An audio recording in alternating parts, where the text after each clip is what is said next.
As a student of life, I believe intelligence manifests itself not through expression or formality, but through observation and genuine curiosity. Observing nature is always an awe-inspiring spiritual experience for me. I could sit and watch waves crash for hours. The ocean, in particular, reminds me how incredibly fascinating our planet is and how little we know, despite what we think we know. There's nothing more humbling than being face to face with something so much bigger than yourself. But I often wonder why nature inspires us, why we're in awe of certain scenery, and why we find these landscapes, oceans, and stars so breathtaking. We haven't done anything to earn this awe, so why do we feel it? It is this very question that leads me to believe our most inspired state, then, is not one of accomplishment, but of humility. I think we naturally fall in love with places that prove how small we are, places that humble us with reminders that we have so much more to learn, so much more to grow, that we are part of something bigger than ourselves.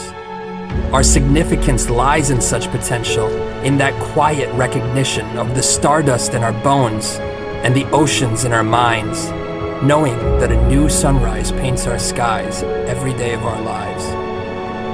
And by virtue of just being, by existing, nature gives us a free front row seat. It's like we've won the evolutionary lottery. That's why I find it perplexing that we live such misdirected, consumed lives. We could quite literally not exist at all. We could be nothing. We could be incapable of perceiving any of this. All of us are always just one unexpected phone call, one diagnosis, one broken heart, one newfound love, and one moment away from being completely different people with completely different priorities. Indeed, how frail we are, and yet how blessed we are. You see, those seemingly insignificant moments spent with nature remind you of what's important.